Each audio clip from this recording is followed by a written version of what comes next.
G'day so-and-sos, welcome to my sewing room. My name's Cathy and this week I wanted to talk about fabric and fabric choices when bag making.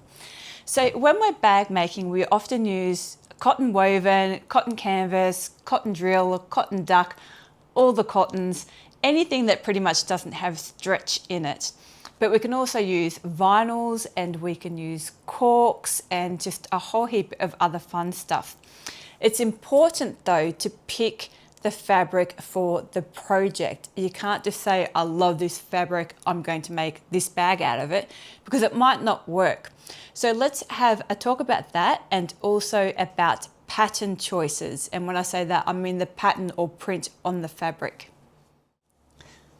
So I'm going to start off with my favorite bag. I've used this bag before, but I just love it. So this one, I've chose this mogwai pattern.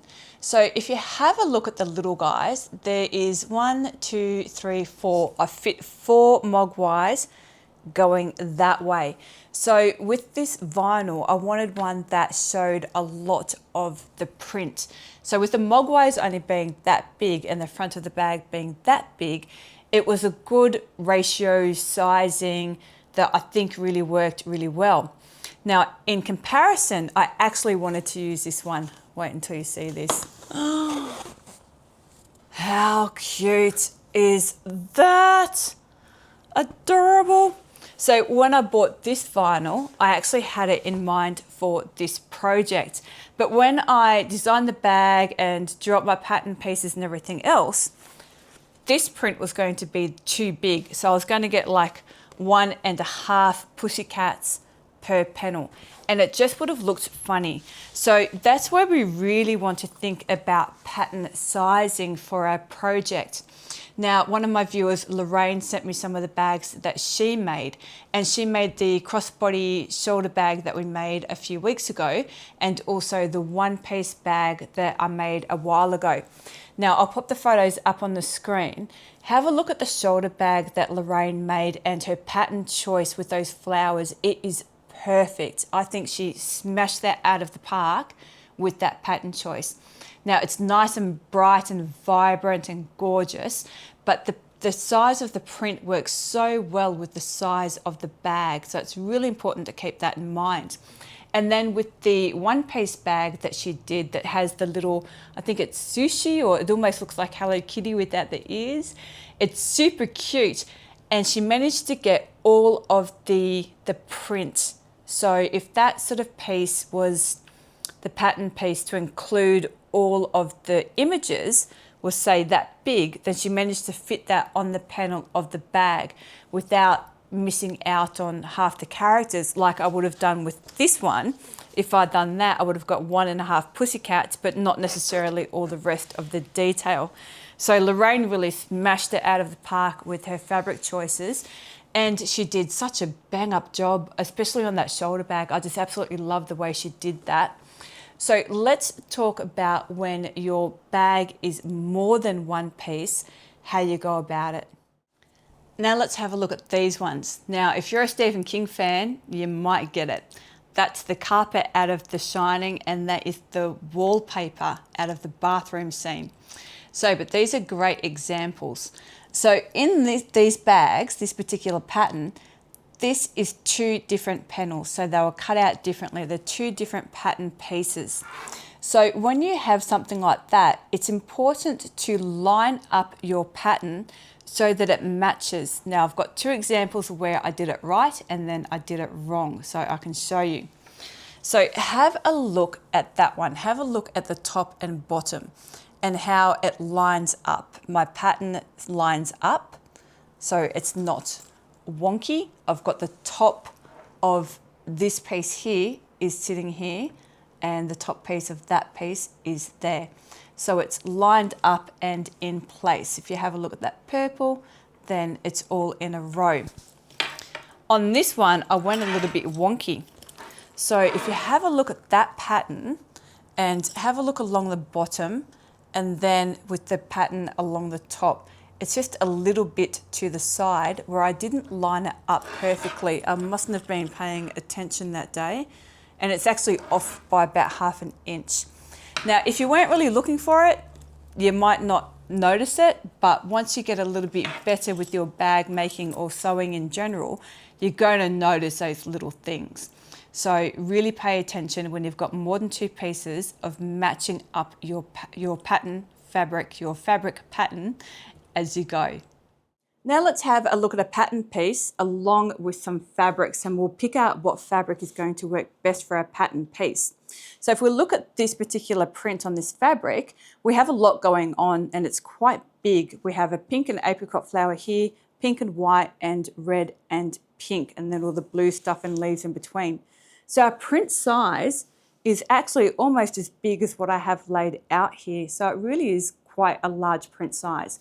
And this stuff is a cotton canvas, so think jeans type material, and it's really quite good for bag making. So let's have a look at one of my pattern pieces, and this is a nice clear piece so we can see through, and I'll pop it down over my fabric.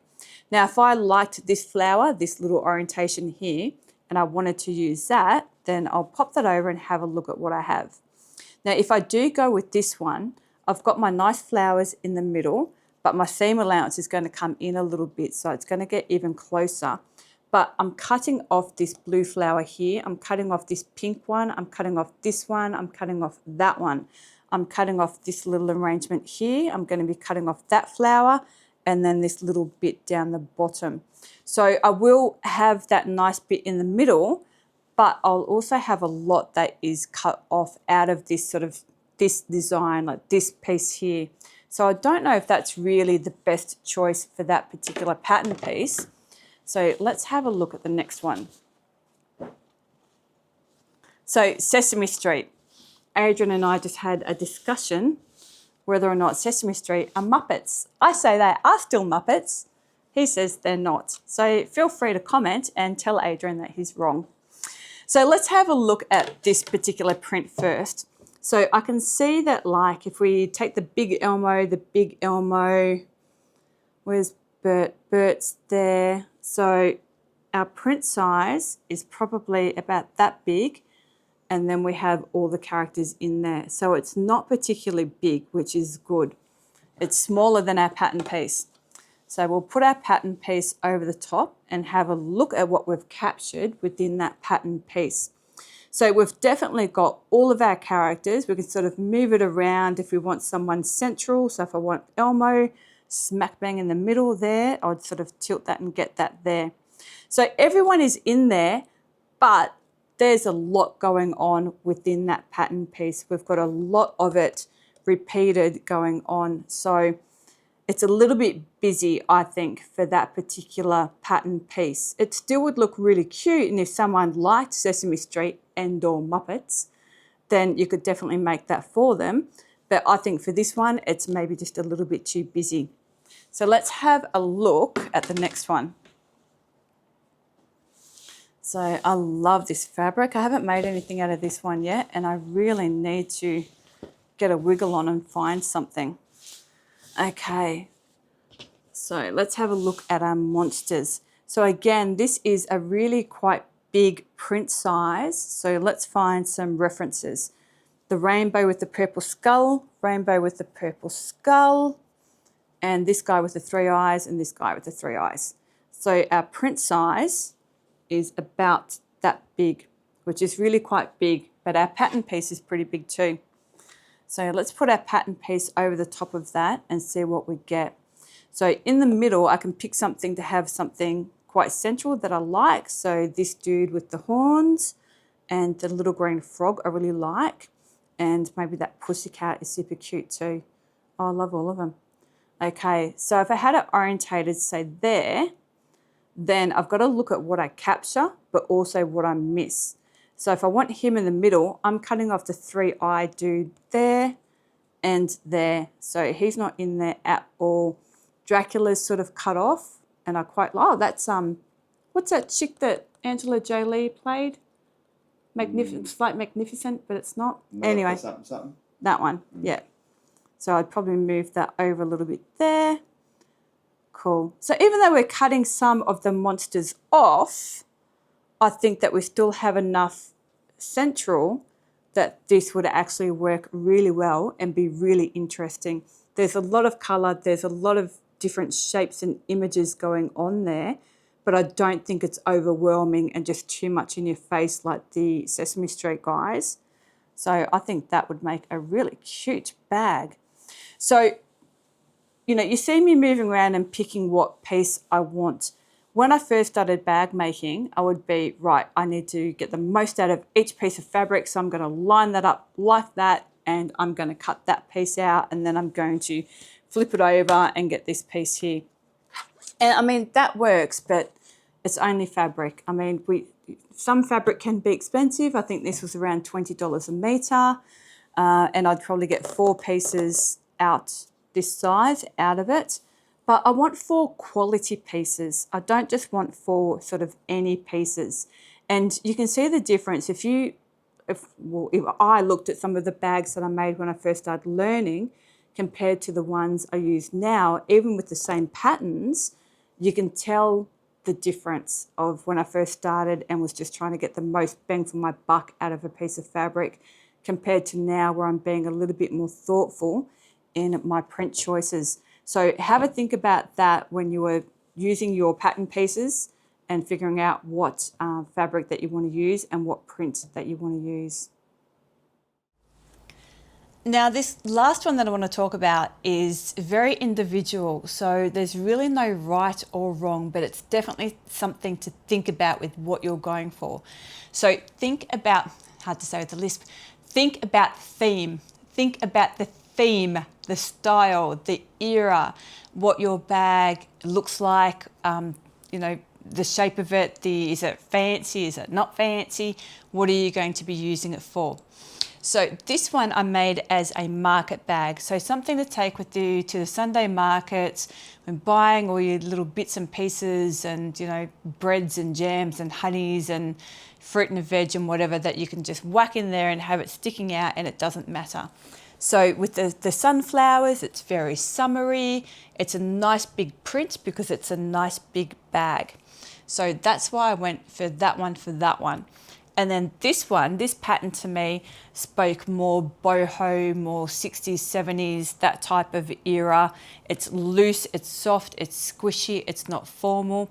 So the psychedelic type, really fun fabric really seemed to fit that one, as well as the bright green inside. I have a thing for green at the moment, in case you haven't noticed. And the bright green inside. And then that one has the smaller flowers inside. So that's something to think about as well as your styling with your bags. So there we go, food for thought, something to think about when you are picking out your fabric or your vinyl for your next project. And thanks again to Lorraine for allowing me to use those images of her bags. They really are fantastic.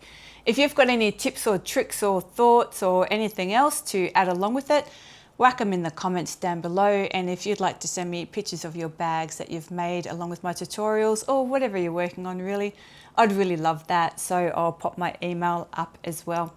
Okay guys, have a great day, and remember, it's only fabric. We can always buy more. See ya.